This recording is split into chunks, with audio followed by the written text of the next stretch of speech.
In this video, I'm going to show you how you can save thousands of dollars on your private pilot's license. Believe it or not, some of you guys could save as much as $10,000 if you use these tips. Welcome to Free Pilot Training. I'm Josh, where today I'm going to share 10 tips that'll help you save money on your flight training. Keep in mind, not everyone's going to be able to save $10,000, but some of you could. But if you use these tips correctly, you'll definitely save thousands. Before I get started, the most important thing for you to realize is that the biggest cost of getting a PPL is the aircraft rental and the instructor fees. On average, you can expect to pay somewhere around $150 an hour for a plane rental and $55 an hour for an instructor. So shop around and see who has the best rates in your area. For some of you guys who live in areas with a high cost of living, plane rentals are going to be more like $190 an hour and an instructor will be around $75. So it's a good idea to see who has the best rates before you even start using my tips. Keep in mind, cheaper isn't always better, so keep that in mind as we go through these. And you can still save thousands by using a school that costs a little bit more per hour, and you'll see why in just a minute. But I want you to see the potential cost savings of these tips. So I'll be using the national averages of $150 an hour for a plane rental and $55 an hour for an instructor.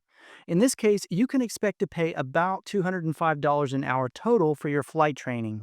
Okay, I'm about to tell you something that you don't want to hear, but you need to hear it. You probably already know that you can get your private pilot certificate in as little as 40 hours of flight time.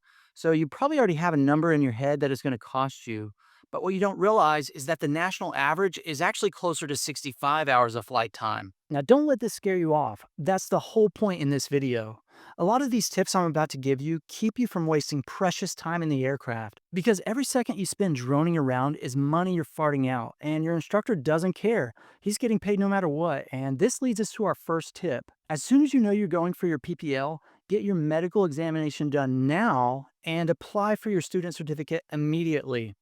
I know this seems like a dumb tip, but you cannot go solo without these two items. If you're training under Part 61, your instructor might be nice and advance you to the post-solo lessons, but most instructors will either put your training on hold or they'll have you do some extra lessons while they're waiting on you to get this stuff done so you don't lose proficiency. This can add 2 to 3 extra hours of flight time, and 2 extra hours at $205 an hour is over $400.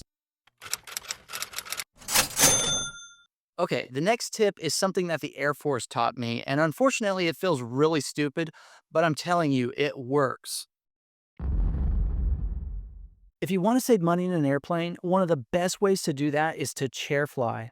I've said this before, but there are two parts to every maneuver you perform in an airplane: procedures and parameters.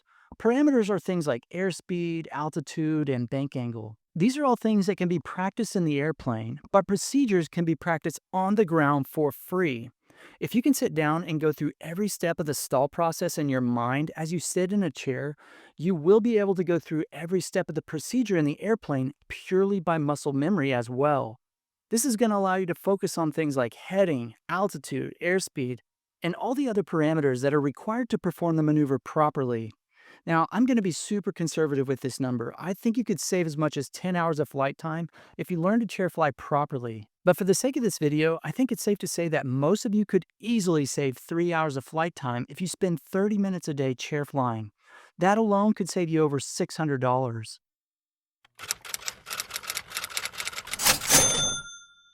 By the way, if you're looking for more detail on how to chair fly, I have a video that you might want to check out after this one that outlines a few different ways to do that. I've also got a military-style chair flying guide on my website for $8, which outlines my favorite chair flying method called a brain freeze aid. So be sure to check that out if that sounds cool to you. Now, before I became an instructor, I would have never believed this next tip. But after I had a student land the airplane on the first try without any help, I was a believer. In my opinion, this is the best time in history to learn how to fly an airplane. With modern technology, there are some unbelievable tools out there that can really improve your skills as a pilot. And a simulator is a perfect example of this. Keep in mind, there's no substitute for the real thing, but you'd be shocked at how accurate some of these simulators are these days. And every hour you can spend in a simulator can significantly reduce the time needed to train in an aircraft. In fact, that guy that I mentioned, he soloed at 8 hours. Yeah, he definitely did not need 65 hours to get his private pilot's license. Keep in mind, simulators do cost money. My Microsoft Flight Simulator setup cost me around $1,500. But a lot of FBOs have these things you can use for free, so if you have access to one, it could easily save you 5 hours or more of flight training. That could be as much as $1,000 in cost savings if you already have access to a simulator setup. Okay, so this next tip might not save you as much money as these other ones I'm about to give you, but I promise you, it's the most important thing you need to do when you start looking for a flight school. Ask to see the schedule for the airplanes and the instructors.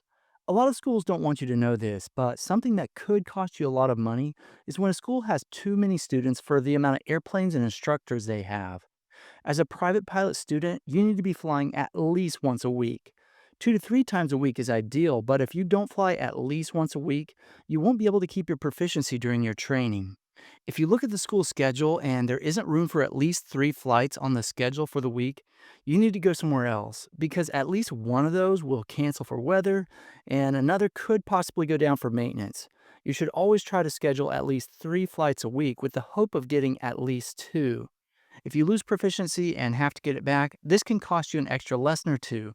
If this saves you 2 hours of flight time, that's over $400 you can save right there. Now, this next tip might seem a little bit odd, but as a flight instructor, I've seen firsthand how this can affect the cost of getting your private pilot's license. One of the great things about operating a YouTube channel that's dedicated to flight training is that I'm constantly hearing about some of the crappy flight instructors out there. When you start looking for a flight school, I recommend you talking to the instructors and seeing how enthusiastic they are.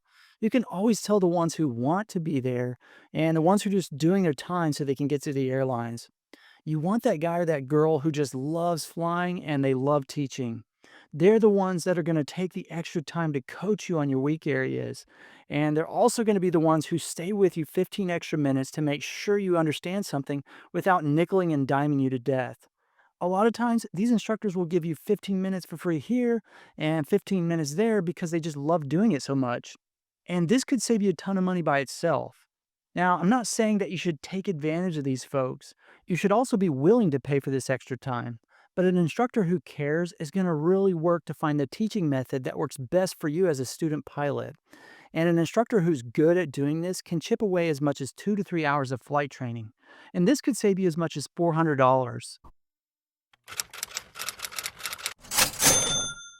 This next tip might seem a little bit biased, but I want to share it because if you use it, you could save as much as $250. Before you can take the check ride, you must take the FAA written exam. And before you can take the written exam, you must have an endorsement from a flight school or an approved instructor. An instructor could sign you off, but most of them are going to charge you $55 an hour to sit down and go through the material before they do that. And you could also buy an online ground course, but those are typically around $300.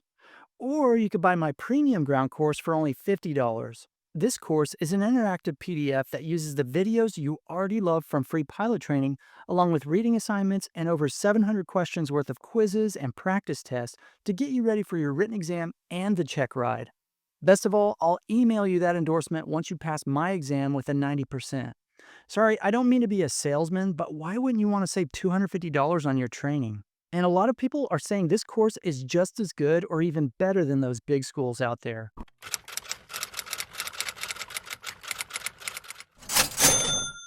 The next one gets a lot of people, so you're going to want to remember this.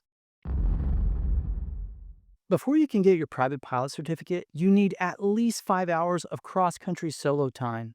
If you land at your final destination with 4.9 hours of cross country solo, that will not work. Legally, you would need to fly one more leg somewhere that's a distance of 50 nautical miles or more. And if you fly there, you have to come back. So this mistake will cost you at least 2 hours of flight time. And that's over $400 that you don't need to spend. Be smart with your training. I'd rather save that time and use an hour of that to brush up on your maneuvers before the check ride.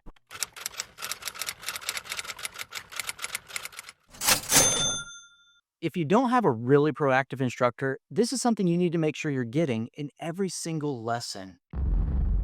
Get real feedback. You need to make sure that your instructor is giving you real feedback during or after every maneuver you perform. It's extremely important for you to identify where you're weak and to focus on those areas where you need more work. There are so many resources out there to help you improve these things. You can watch YouTube videos, you can talk to other student pilots to see what's worked for them, or you can even read a book. For example, if you know that landings are a weakness for you, you might consider buying a book about landings. In fact, this is one I wrote that I think you guys will like. This digital copy is only $10 on freepilottraining.net. So pester your instructor and make sure he gives you good feedback. You could save as much as 3 hours of flight time in an aircraft, which could be as much as $600, even if you did spend $10 on a book or something to improve your skills.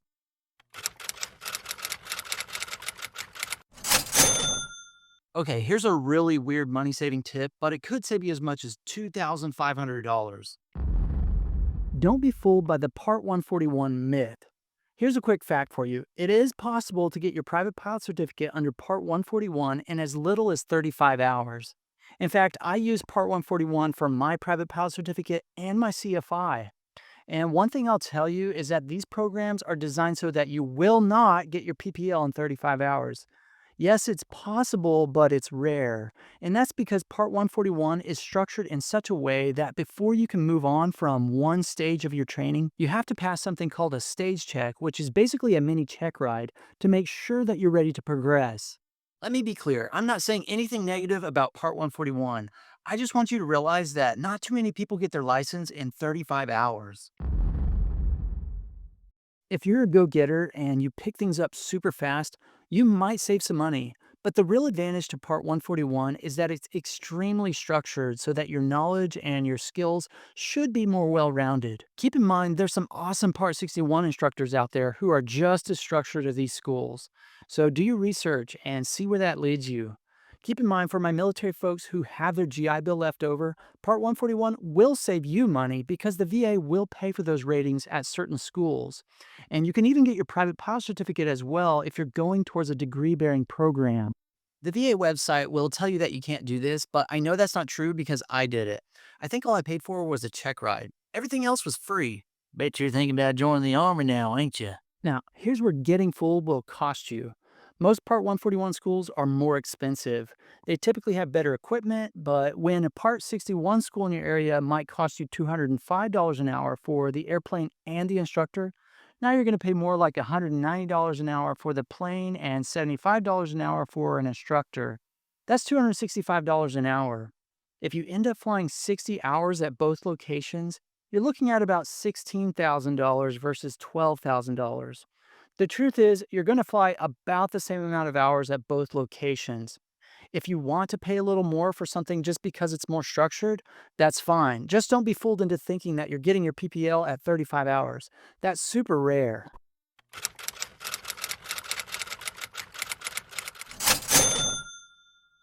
Oh, yeah, I will say that Part 141 schools do typically have a little bit more flexibility in their flight schedule because they typically have better maintenance programs for their aircraft, and people are tightwads, so they typically don't have as many people. And this allows their schedules to be a little bit more open. That's something else to consider. The last tip I have for you today is something I learned the hard way when I was getting my flight instructor certificate. And I only lost a few $100s because I was using my GI Bill. But if you do this, it could cost you as much as $2,500. Yikes. Don't pick a flight school at the primary airfield in Class Charlie airspace. When I was getting my CFI, I went to school out of KLIT, which is the big Class Charlie airfield in Little Rock, Arkansas. I picked the school because it was Part 141 and I was able to use my GI Bill there. But what I failed to realize is that the school's main practice area was over 20 miles away from the airport to keep us from doing a bunch of maneuvers in or near the Class Charlie. Because of this, it took 15 extra minutes to fly out there and 15 extra minutes to fly back. So for every flight lesson, I wasted 30 minutes of flight time that I didn't need to be wasting. According to the syllabus, I was right on track. but I racked up way more hours than I should have because of this extra droning. I ended up running out of GI Bill and having to pay for the rest of my training out of pocket because we were literally commuting to the training area. As you can imagine, if you drive an extra 30 minutes for each flight when you're working on your private pilot certificate and you have 25 flight lessons, you're looking at an extra 12 and a half hours of flight time that you didn't need. At $205 an hour, this could cost you as much as $2,500. Keep in mind, if there are schools at an airfield that's on the edge of the class, Charlie, like this one south of Tulsa, that's not a big problem because their practice areas are pretty close by. But taking lessons at the main airfield there could really cost you a lot of money. And that's a total cost savings of over $10,000, which is absolutely insane. As you can see, these tips have the potential to save you over $10,000. Will they save you that much? I can't say for sure, but if you use them correctly, they'll definitely save you thousands. If you enjoyed this video, be sure to smash that like button. This channel alone could save you thousands of dollars as well, and that's why I created it. I wanted to create videos that could help pilots along their journey, so be sure to check out the channel and see what other videos that might help you. Or you can forget this channel and join the Army. Gunny World approves this message.